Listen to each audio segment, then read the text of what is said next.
You know that moment when your cat finally curls up next to you, after ignoring you the entire day, after pretending you don't exist, after knocking something off your table just to make eye contact and walk away, and then suddenly they come sit beside you, and something strange happens.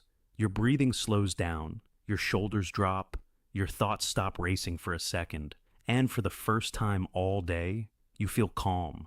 If you know exactly what I'm talking about, then this video is for you. Because loving cats isn't just about liking animals. It says something deeper about how your mind works.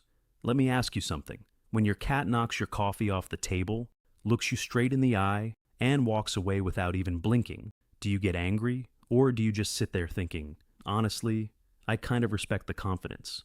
If you chose the second option, congratulations. Your brain probably works a little differently than most people, and that's not a bad thing. Here's something nobody tells you about being a cat person. It's not really about personality. It's about how your nervous system experiences the world. Some people regulate their emotions through activity. They like noise, they like energy, they like interaction. They feel good when things are happening around them. That's why dogs are perfect for them. Dogs run toward you. They mirror your excitement. They constantly engage with you. For certain people, that energy feels amazing. But other nervous systems, they work differently. They regulate through stillness, through quiet environments, through moments where nothing is expected from them. And that's where cats come in. A cat doesn't rush toward you demanding attention. It simply exists in the same space as you. It settles down.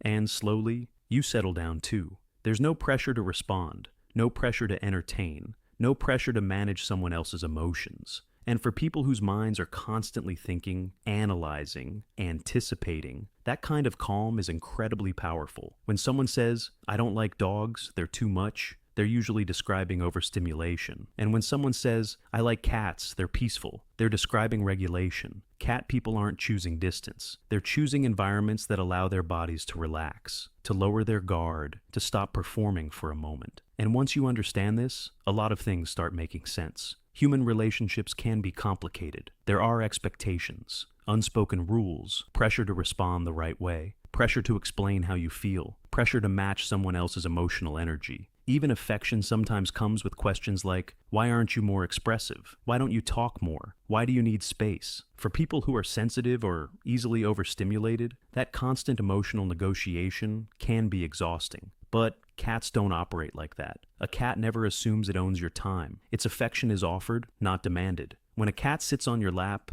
it doesn't expect a conversation. It doesn't require reassurance. It doesn't ask you to perform happiness. It simply sits there, and when it leaves, it leaves. No explanation required. That kind of quiet boundary creates something rare, connection without pressure. And interestingly, research actually supports this. Studies on cat owners show that cat lovers aren't afraid of intimacy. They're not emotionally distant, they're just more sensitive to pressure. They prefer closeness that develops naturally, without urgency, without demands. Cats model exactly that kind of connection. They teach you that affection doesn't need constant proof. It grows through attunement, through noticing subtle signals, a flick of the tail, a change in posture, a small shift in breathing. Over time, you learn to read each other, and the relationship becomes built on respect, not control. There's another fascinating part of this. Cats have something almost like a built-in calming device. Their purr. A cat's purr vibrates at low frequencies that your nervous system naturally responds to. Before your mind even realizes it, your body begins to relax.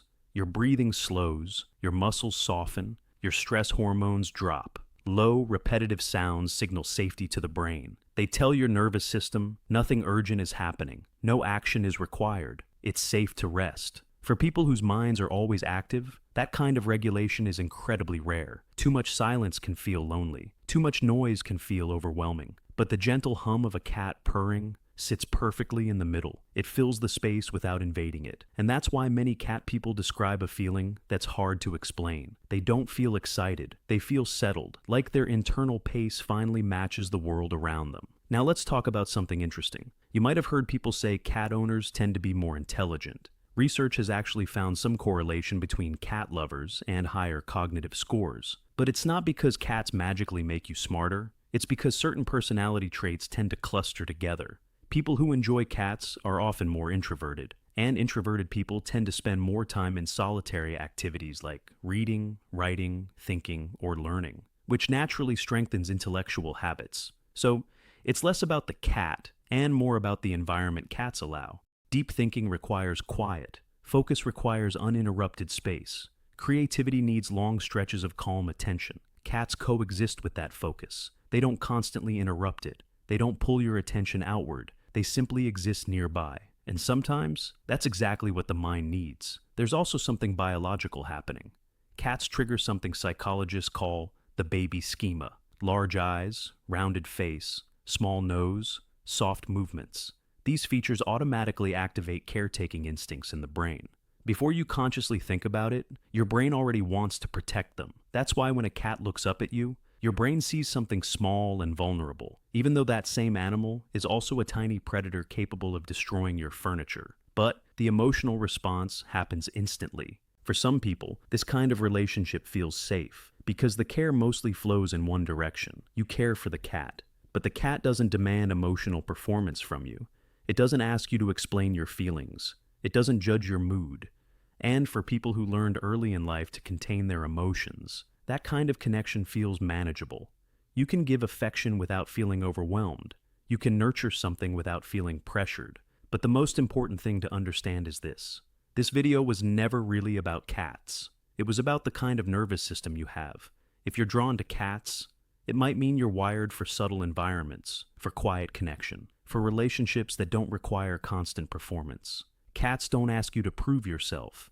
They don't confuse intensity with intimacy. They simply exist with you. And for some people, that quiet companionship is exactly what allows them to feel human again. So the next time your cat ignores you for 6 hours, then suddenly demands attention at the worst possible moment, just remember something. You're not just a cat owner. You're someone whose nervous system found something that helps it feel balanced. Your cat didn't just choose you in a strange way. Your body chose your cat. If this video made you feel understood, make sure to subscribe and tell me in the comments. What does your cat do that instantly calms you down? Because if you know, you know.